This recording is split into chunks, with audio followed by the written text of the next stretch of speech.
Hello friends, मैं हूँ प्रीति। मेरे यूट्यूब चैनल ग्रो विद प्रीति में आपका बहुत बहुत स्वागत है। तो फ्रेंड, आज का मार्केट भी देखा जाए तो साइडवेज ही था। निफ्टी और बैंक निफ्टी दोनों साइडवेज रहे और लास्ट में जो कल का हाई था, लास्ट में बैंक निफ्टी ने उसका ब्रेकआउट किया। ठीक है, मैंने अपने टेलीग्राम चैनल पे 2 बार लेबल पोस्ट किया था निफ्टी का। यहाँ पे देखिए 18,600 का कॉल 105 के ऊपर क्लोजिंग पर बाय करने के लिए बोला था। टारगेट था 112 का और 120 का। तो यहाँ पे आप देखिएगा। तो फ्रेंड्स देखिए, मैंने इस कैंडल पे दिया था, जो ये ब्रेकआउट कैंडल था, आप यहाँ पे देख रहे होंगे। इस कैंडल के ऊपर मैंने बोला था बाय करने के लिए, ठीक है, 105 के ऊपर। और लगभग ये 111 का इसने हाई लगाया। 1 पॉइंट से ये बैक आ गया क्योंकि प्रीमियम बहुत तेज़ी से नहीं बढ़ा, नहीं तो हमारा फर्स्ट टारगेट निफ्टी का पूरा हो गया होता। बस 1 पॉइंट से ये बैक आ गया और काफ़ी तेज़ी से देखिए यहाँ पे नीचे गिरा। ठीक है, क्योंकि प्रीमियम बहुत तेज़ी से बढ़ा नहीं हमारा। और मैंने सेकंड बार लेबल पे दिया था, ये आप देख रहे हो ना, ये ब्रेकआउट पे दिया था मैंने। सेकंड ट्रेड मैंने इस ब्रेकआउट पे दिया था। यहाँ से भी हमें अच्छी मूवमेंट दिया नहीं। ठीक, तो फ्रेंड्स, साइडवेज मार्केट अगर होता है ना, तो ब्रेकआउट हो या ब्रेकडाउन हो, वो अच्छी तरह से फॉलो नहीं करता है। उसका जो लेवल होता है वो अच्छे से फॉलो नहीं करता अगर मार्केट साइडवेज रहता है। तो कल अच्छा खासा गैप अप हुआ, उसके बाद आज, कल और आज, उस गैप अप होने के बाद कल और आज 2 दिन मार्केट देखा जाए तो एक साइडवेज रेंज में ही था। मैं अपने टेलीग्राम चैनल पे बैंक निफ्टी और कुछ स्टॉक्स जो मुझे अच्छे लेवल पे मिल जाते हैं ना, तो मैं इसको यहाँ पे पोस्ट कर देती हूँ। अगर आप चाहो तो मेरा टेलीग्राम ग्रुप ज्वाइन कर सकते हो। ठीक है, तो फ्रेंड्स चलते हैं हम लोग निफ्टी बैंक निफ्टी के चार्ट पे, देखते हैं आज इन्होंने कैसा परफॉर्म किया और कल हम इनमें कैसे ट्रेड कर सकते हैं। तो फ्रेंड्स, आ गए हम लोग बैंक निफ्टी के चार्ट पे और यहाँ पे देखिए 9:15 की कैंडल। यहाँ पे देखिए इसने हैमर बनाया, यहाँ पे सपोर्ट लिया है इस रेंज पे।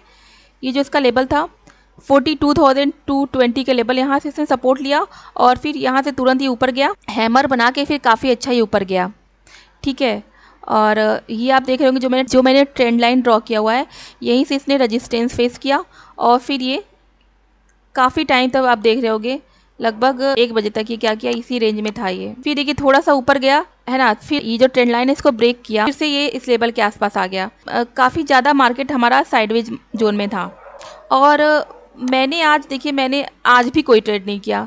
मेरा USD INR में ट्रेड चल रहा है और ये मेरी मंथली स्ट्रेटजी है, जून की स्ट्रेटजी है। इसमें मेरा लगभग मुझे 20,000 से 25,000 का प्रॉफिट मुझे शो होगा। 81 से लेके 83 के बीच अगर USD INR रहता है, 20% का प्रॉफिट हमें यहाँ पे मिल जाएगा। जून के मंथ में हो सकता है मैं बहुत कम इंट्राडे ट्रेड करूँ, इसलिए मैं अब क्या करूँगी, USD INR की स्ट्रेटजी हो गई, जैसे निफ्टी की स्ट्रेटजी होगी, बैंक निफ्टी की स्ट्रेटजी होगी, तो या मंथली या फिर वीकली स्ट्रेटजी में बना के छोड़ दिया करूँगी। 5 से 10% का ROI मुझे मिल जाएगा तो सफिशियंट है, जब तक कि हॉलीडे रहता है बच्चों का, तब तक के लिए। तो फ्रेंड देखिए, कल के हाई को इसने ब्रेक किया। कल का हाई था लगभग 44,780 के आसपास, इसको इसने ब्रेक किया और लास्ट टाइम पे ब्रेक किया। और उसके बाद ये लगभग हमें ज़्यादा मूवमेंट तो नहीं दिया, लगभग 15-20 रुपये की मूवमेंट दिया। और हम कल इसमें कैसे ट्रेड कर सकते हैं, तो याद रखिएगा 44,550 के ऊपर अगर बैंक निफ्टी क्लोज करेगा तो यहाँ पे क्या होगी, शॉर्ट कवरिंग आएगी।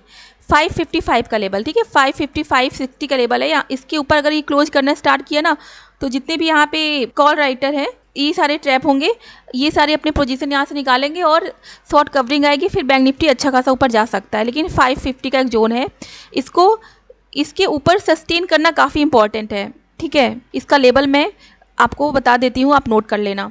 ठीक है, तो अगर बैंक निफ्टी 44,560 के ऊपर अगर ये क्लोज करता है, ठीक है, मान लीजिए ओपन ही हो जाता है 44,400 से लेके 44,500 के बीच में मान लीजिए ओपन होता है। उसके बाद ये कंसलेट करता है ना, आधा घंटा का मान लीजिए कंसलेट करता है। उसके बाद ये 44,550 को अगर ये क्रॉस करता है, ठीक है, 550 के ऊपर अगर ये क्लोज करता है तो ही हम यहाँ पे ट्रेड लेंगे। और फर्स्ट टारगेट होगा 44,612 का और सेकंड टारगेट होगा 44,720 का और थर्ड टारगेट होगा 44,810 का। ठीक है, लेवल आप नोट कर लेना। और नीचे की साइड में तो आप ये लेवल देख रहे हो, ये जो लेवल है ना, ये बहुत ही स्ट्रॉन्ग सपोर्ट जोन हो गया। ये बहुत ही स्ट्रॉन्ग सपोर्ट जोन हो गया है।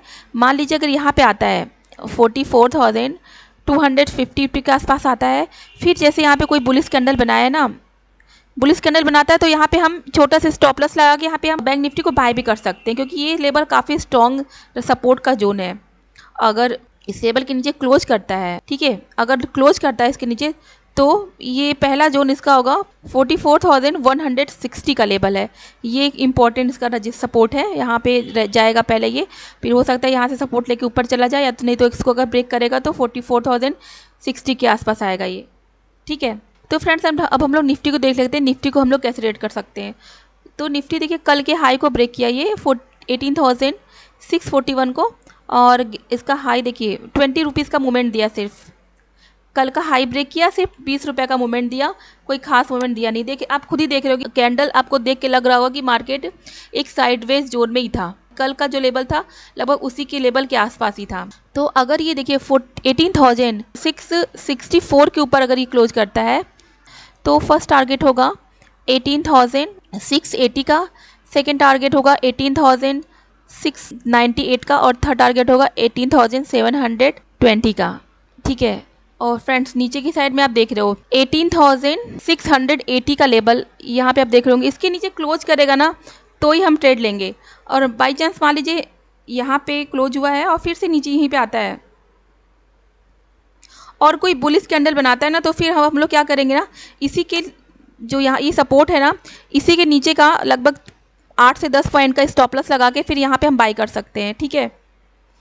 अगर यहाँ पे अगर कोई बुलिश कैंडल बनाता है तो, और मान लीजिए बुलिश कैंडल नहीं बनाता है और यहीं पे ब्रेक डाउन कर देता है और क्लोज कर देता है, तो फिर लगभग ये 18,520 या 18,510 के आसपास ही आ सकता है, ठीक है। क्योंकि ये जितना गैप है ना उसको फिल करने के लिए तभी आएगा, अगर ये इसके नीचे क्लोज करेगा तो। ना तो कल इस लेवल के नीचे क्लोज किया है और ना ही आज इस लेवल के नीचे क्लोज किया है, गया तो ज़रूर था इस लेवल के नीचे लेकिन क्लोज नहीं किया।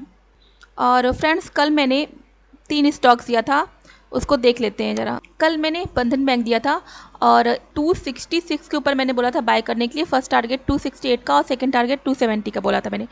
तो ये फर्स्ट टारगेट अपना पूरा कर दिया है और इसको हम लोग कल के लिए भी इसको हम बाय कर सकते हैं, और इसका जो टारगेट है वो मुझे 275 के आसपास मुझे दिख रहा है, ठीक है।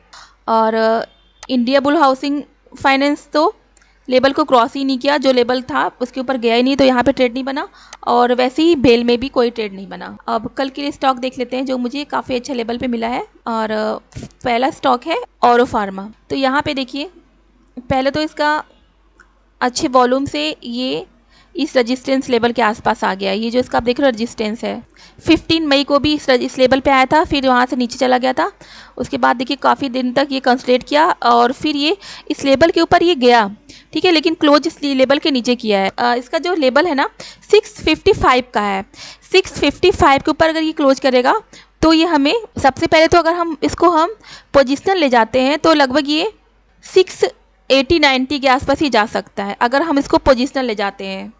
अगर ये जो हमारा रेजिस्टेंस लेवल के ऊपर अगर ये क्लोज करता है तो हम इसको पोजीशन ले जा सकते हैं और हमारा टारगेट लगभग 680-90 का हमारा टारगेट हो जाएगा।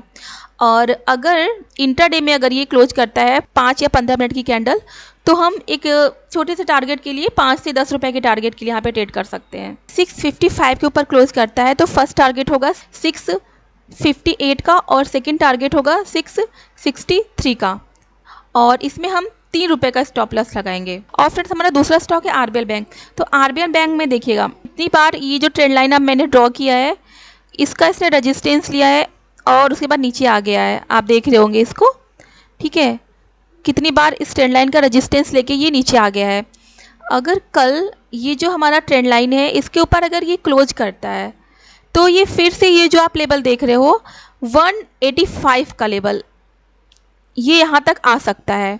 कब? जब ये इसके ऊपर क्लोज करेगा, जो ट्रेंड लाइन मैंने ड्रॉ किया है इसके ऊपर अगर ये क्लोज किया तो इंट्राडे के लिए अगर ये 164 के ऊपर ये क्लोज करता है तो फर्स्ट टारगेट होगा 166 का और सेकंड टारगेट होगा 167.5 का, और इसमें हमारा 1.5 रुपीज़ का स्टॉप लॉस होगा, ठीक है।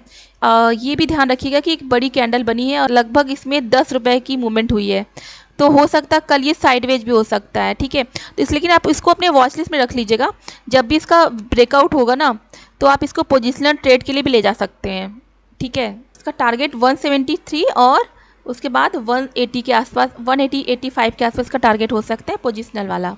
हाँ तो फ्रेंड्स देखिए हर दिन हमारा एक जैसा नहीं होता है और हर ट्रेड हमारा एक जैसा नहीं होता है और कभी कभी हमें लॉस भी झेलना पड़ सकता है।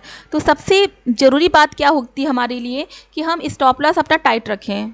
टारगेट को निकालने से पहले सबसे पहले हमारा लॉस डिसाइड होना चाहिए कि हमें लॉस कितना लेना है। ठीक है फ्रेंड्स, तो मेरी बातों को ध्यान रखिएगा और बैंक निफ्टी और निफ्टी के लेवल पे नज़र जरूर बना कर रखिएगा और इन स्टॉक्स को अपने वॉच लिस्ट में ऐड कर लीजिएगा। अगर आपको मेरा वीडियो पसंद आए तो मेरे वीडियो को लाइक करिए, शेयर करिए और अगर आप नए हो मेरे चैनल पे तो मेरे चैनल को सब्सक्राइब जरूर कर लीजिएगा। मिलते हैं हम लोग अगले वीडियो में। धन्यवाद।